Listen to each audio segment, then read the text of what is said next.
আজকের ভিডিওতে আমি আপনাদেরকে বলবো Everest base camp Villa Gokyo ট্র্যাকে আমার ঠিক কত খরচ হয়েছিল।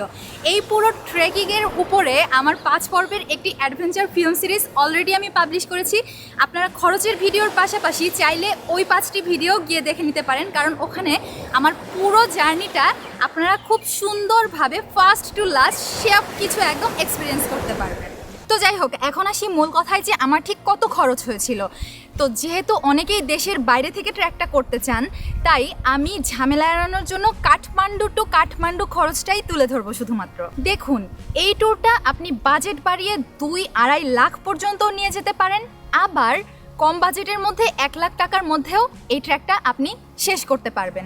তাই আমি আপনাদেরকে একটা ফ্লেক্সিবল বাজেট বলার চেষ্টা করব, যাতে আপনি আপনার বাজেট অনুযায়ী আপনার ট্যুরটা নিজের মতো করে কাস্টমাইজ করে নিতে পারেন। তো এখানে কিছু খরচ আছে যেটা ফিক্সড, অর্থাৎ আপনাকে খরচ করতেই হবে, যেমন ন্যাশনাল পার্কে এন্ট্রি ফি, অথবা ট্রান্সপোর্টেশন খরচ, অথবা আপনি যদি বাই এয়ারে যান তাহলে এয়ার ফেয়ার। আবার কিছু খরচ আছে যেগুলো আপনি চাইলেই নিজের ইচ্ছা মতো কাস্টমাইজ করে নিতে পারেন, যেমন থাকা খাওয়ার খরচ, গাইড পোর্টারের ফি ইত্যাদি। তো প্রথমেই আমি আসবো ফিক্সড খরচে। Number 1, transport. আপনারা জানেন যে আমরা এয়ারে করে লুকলা গিয়েছিলাম এবং বাই রোডে করে কাঠমান্ডুতে ব্যাক করেছিলাম। কাঠমান্ডু থেকে Lukla one way air flight cost ticket অ্যাভেলেবিলিটির ওপরে ডিপেন্ড করে $170 থেকে $250 মধ্যে ওঠানামা করে থাকে।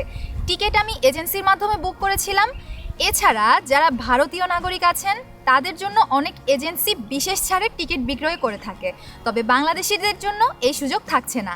আরেকটি তথ্য আপনাদের জানিয়ে রাখি, যদি কাঠমান্ডুতে ফ্লাইটের বেশি প্রেশার থাকে তাহলে ত্রিভুবন এয়ারপোর্ট থেকে ফ্লাইট না ছেড়ে কাঠমান্ডুর পাশেই আরেকটা এয়ারপোর্ট আছে, রামচাপ এয়ারপোর্ট, সেইখান থেকে ফ্লাইট ছাড়তে পারে।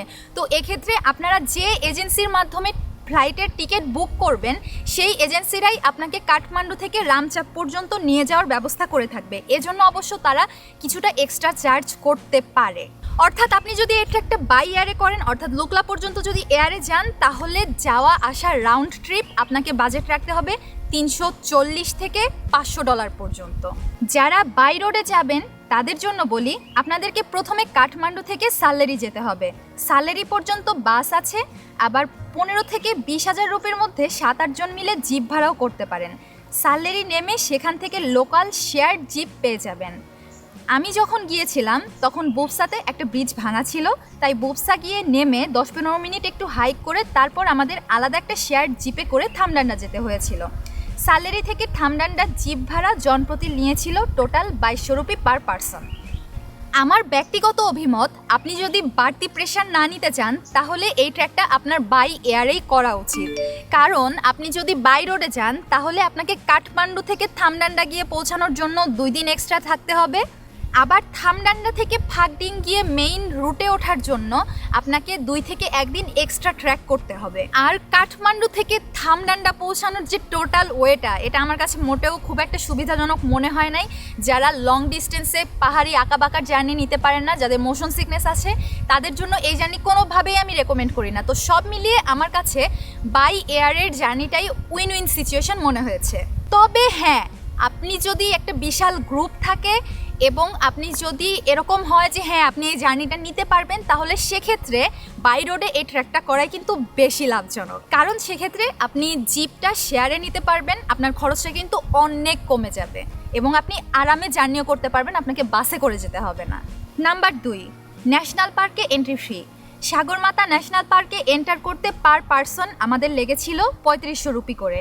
আপনি এটা লুকলাতেও করে নিতে পারেন, আবার মঞ্চতে গিয়েও করে নিতে পারেন। এখন আসি ভ্যারিয়েবল খরচে। নাম্বার 1, থাকা খাওয়া। নামচে বাজারের আগ পর্যন্ত আপনি অপেক্ষাকৃত কম খরচে দিন যাপন করতে পারবেন। প্রতিদিন 3000 রুপির মধ্যেই কভার হয়ে যাবে, কিন্তু নামচে বাজারের পর আপনাকে খরচ বাড়াতে হবে। বিশেষ করে গোরাকশেপ কিংবা গোকিওর মতো জায়গাগুলোয় প্রতিদিন আপনার 6000 থেকে 7000 রুপি জনপ্রতি বাজেট লাগতে পারে। ফাগডিংয়ে আমরা বাফ মোমো খেয়েছিলাম 600 রুপিতে, নামচে বাজারে সেম জিনিস 800 রুপিতে, আবার গোরাকশেপে গিয়ে খেয়েছি 1000 থেকে 1200 রুপিতে। সো অন অ্যাভারেজ আপনি দিন প্রতি যদি 5000 রুপির একটা রাফ হিসাব রাখতে পারেন, কারণ কোথাও আপনার একটু বেশি লাগবে, আবার কোথাও একটু কম লাগবে, আবার আপনার পার্সোনাল প্রিফারেন্সও থাকতে পারে। তো এভাবে বাজেট করলে মোটামুটি আপনার কভার হয়ে যাবে। এখানে আপনাদের একটা কথা বলে রাখি, নামচে বাজারের পর আমরা যেখানেই গিয়েছি সেখানেই কিন্তু আমরা রুমের ভাড়াটা নেগোশিয়েট করার চেষ্টা করেছি। আবার যদি এরকম হয় যে আমরা ছাড়া ওই জায়গায় আর কেউই নাই, তাহলে সেক্ষেত্রে ওরা কিন্তু নিজে থেকেই আমাদের রুমের খরচটা এক্সক্লুড করে দিয়েছিল। এবং আমরা খাবারের দামের ক্ষেত্রেও কিন্তু প্রচুর নেগোসিয়েশন করেছি, যেটা আমাদের খরচ বাঁচাতে অনেক সাহায্য করেছিল। সো এই টোটাল ট্র্যাকে অর্থাৎ মোট 18 দিনে আমাদের জনপ্রতি খরচ করতে হয়েছিল প্রায় 60,000 রুপি। নাম্বার 2, গরম পানি। এই ট্র্যাকে গরম পানি আপনার লাগবেই, এটা মাস্ট। আপনি কাপ হিসেবেও নিতে পারেন, আবার হাফ লিটার বা 1 লিটার হিসেবেও কিনতে পারেন।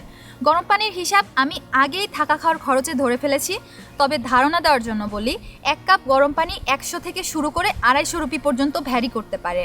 পুরো ট্র্যাকে আমরা লোকালরা যে পানি পান করে সেই পানিটাই খেয়েছি, কোনো ওয়াটার পিউরিফিকেশন ট্যাবলেটও লাগেনি। আর এই পানির জন্য ওরা কোনো টাকাও নেয়নি।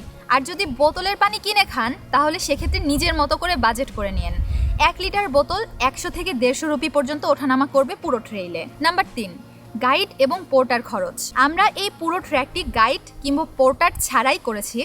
রাস্তা খুবই সুন্দর, ওয়েল ডিফাইন্ড, তাই আমার মনে হয়েছে গাইডের কোনো প্রয়োজনই নেই। আর যদি আপনারা ফুল সিজনে যান তাহলে ট্রেইলে অনেক লোকের দেখা পেয়ে যাবেন, যাদের ইজিলি ফলো করে আপনারা পৌঁছে যেতে পারবেন আপনার গন্তব্যে। গাইডের খরচ প্রতিদিন প্রায় 5,000 রুপি করে।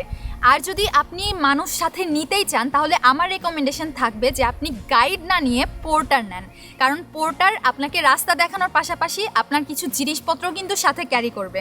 এবং পোর্টার আপনি যে কোনো গ্রাম থেকেই কিন্তু ভাড়া নিতে পারবেন, চাইলে আপনি 2-1 দিনের জন্যও ভাড়া নিতে পারেন আপনার যদি প্রয়োজন হয়। তো সেক্ষেত্রে আপনি পোর্টারের খরচ দাম দর মিটিয়ে দিন প্রতি 2500 থেকে 3000 রুপির মধ্যেই কিন্তু সেট করে নিতে পারেন। এখানে আরেকটা কথা আপনাদেরকে বলে রাখি, এটা আপনাদের খরচের হিসাবটা মাথায় নিয়ে আসতে একটু সুবিধা হবে।